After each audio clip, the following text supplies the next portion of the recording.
You have big dreams. You can see yourself succeeding. You know exactly what you want to achieve. You see others doing it, and you think, I could do that, maybe even better. But when the time comes to actually start, you say, tomorrow. You scroll your phone. You watch one more video. You plan a little more. If that's you, ambitious but lazy, full of ideas but empty of action, then this story will change everything. Because once there was a man exactly like you, until one encounter revealed the brutal truth that set him free. Stay with me.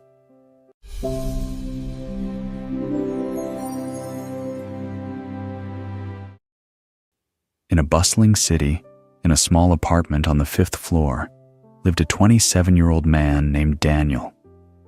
Daniel was different from those around him. While his friends worked regular jobs without complaining, Daniel had grand visions. He wanted to build a business, write a book, get in shape, learn new skills, change the world.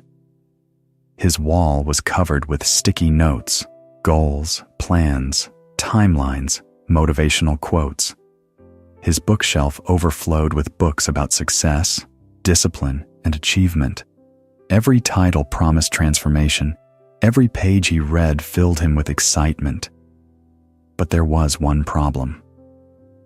Daniel never actually did anything. He would wake up each morning with fire in his heart, telling himself, today is the day, today I start. But by noon, the fire had turned to smoke. By evening, it was ash. I'll start the business next month, he'd say, when I have more money saved. I'll write the book next year, he'd promise himself, when I have more time. I'll join the gym on Monday, he'd decide, after I finish this series. His friends stopped asking about his plans. His family stopped believing his promises. Even Daniel himself knew the truth, though he couldn't admit it out loud. He was a dreamer who would never do. His mother would visit, see the unchanged apartment, the same sticky notes from 6 months ago, and say gently, "Son, dreams without action are just daydreams." Daniel would nod, feel a flash of shame, and then open his laptop to watch videos about successful people, because watching others succeed was easier than starting himself. Every night, lying in bed, Daniel wrestled with a question that haunted him. Why am I like this? I'm not stupid. I'm not untalented. I have ambition. So why can't I just start? He felt like a Ferrari parked in a garage. All that potential, all that power, but the engine never turned on. One Saturday afternoon, Daniel met his old college roommate, Alex, at a coffee shop. They hadn't seen each other in 2 years. Alex looked different, confident, alive, energized. "So what are you up to these days?" Daniel asked, expecting the usual small talk. Alex smiled. "Remember that app idea I mentioned in college? The one everyone said was stupid?" Daniel nodded. He remembered. He had actually had a similar idea himself, but never pursued it. "I built it," Alex continued. "Launched 6 months ago. We just hit 50,000 users. I quit my job last month to work on it full time." Daniel's coffee suddenly tasted like ash in his mouth. He congratulated Alex, he smiled, he asked questions, but inside, something was breaking. Because Daniel remembered. 2 years ago, he and Alex had been the same. Both had dreams. Both had ideas. Both had potential. The only difference? Alex had started, Daniel had not. That night, Daniel couldn't sleep. He sat at his desk, staring at his vision board. The same goals from 2 years ago, untouched, unreached, unfulfilled. He opened his journal and wrote the words he had been avoiding for years. "I am not unlucky. I am not waiting for the right time. I am not being strategic. I am just scared. And I've been using planning as an excuse for not starting. The pen shook in his hand as the truth poured out. I'm 27 years old. How many more years will I waste being ambitious but lazy? How many more Alexes will I watch succeed while I stay stuck? He put his head in his hands and whispered the question that would change everything. What am I so afraid of? The next morning, unable to sit still with his thoughts, Daniel drove to the mountains on the edge of the city. He needed air, space, clarity. He started walking up a trail, not really paying attention to where he was going, when he noticed an old man sitting on a rock, adjusting his hiking boots.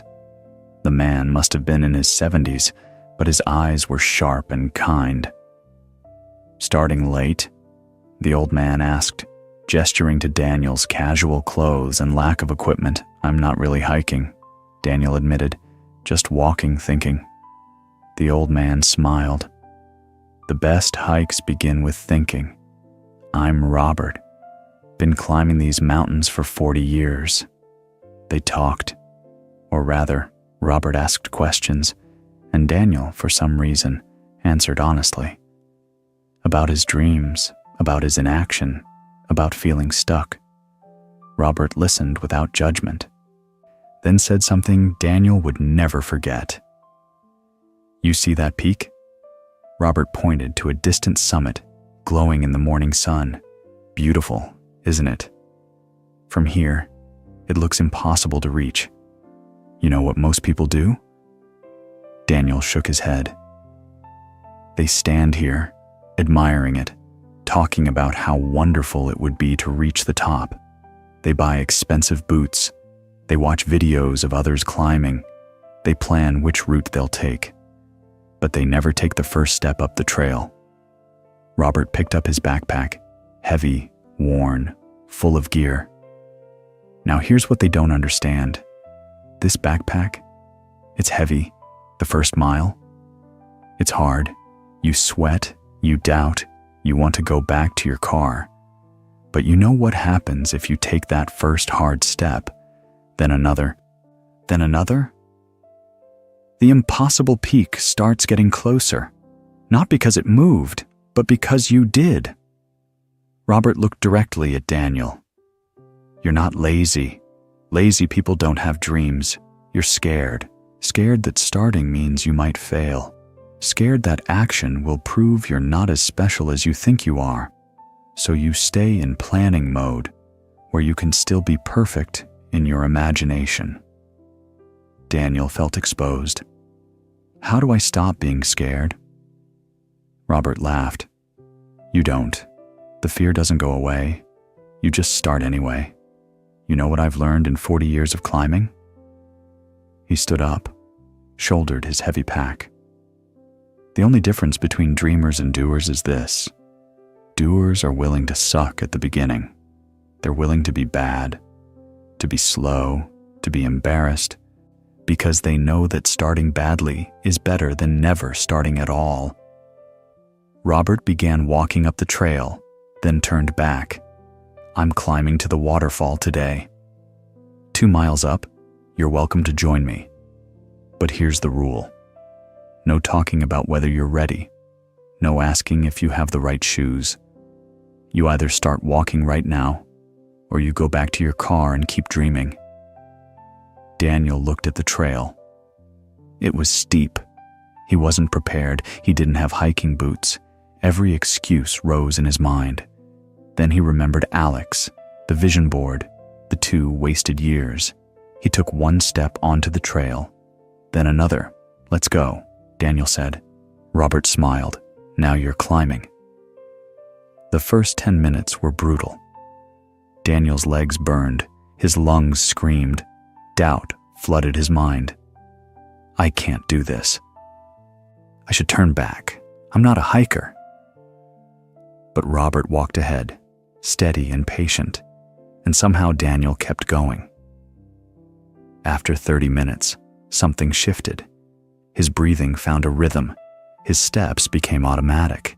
He wasn't thinking about the peak anymore. He was just walking. Robert called back. You're doing the first mile principle. What's that? Daniel asked, breathing hard. Most people quit in the first mile because that's when it's hardest. Your body resists, your mind makes excuses. But if you can push through just the first mile, you build momentum. And momentum makes the second mile easier. They reached the waterfall 2 hours later. Daniel stood there, sweating, tired, but feeling something he hadn't felt in years. Pride, not in planning, not in dreaming, but in doing. That night, Daniel sat at his desk. His body ached from the hike, but his mind was clear. He opened his laptop, not to watch videos, not to plan, but to do. He created a document, titled it, My Book, First Draft, and he wrote, not perfectly, not beautifully, but he wrote 200 words, that's all, but they were real. The next day, he wrote 200 more words. His inner critic screamed, "This is terrible. You're not ready. Learn more first." But he remembered Robert's words. Doers are willing to suck at the beginning. So he kept writing, badly, slowly, imperfectly. Day 3, 200 words. Day 7, 300 words. Day 14, his first chapter, rough, messy, but complete. Something interesting happened. Once he started the book, starting other things became easier. He signed up for the gym. Not next month, that day. His first workout was embarrassing. He could barely lift the weights. But he went back the next day. He outlined his business idea, not perfectly, not completely. But he started researching, taking the first small steps. 3 months later, Daniel met Alex again. This time, Daniel had something different to say. I started my book. It's not done, but I have 15,000 words. I've been going to the gym every morning, and I'm working on that business idea we used to talk about. I'm building the first prototype. Alex's face lit up. Daniel, that's amazing. What changed? Daniel smiled. I stopped planning to start. I just started, badly, but I started. My friend, Daniel's story is your story. My story, the story of anyone who has ever felt the painful gap between ambition and action. Here's the truth that nobody wants to hear. Your dreams don't care about your plans. Your goals don't care about your vision boards.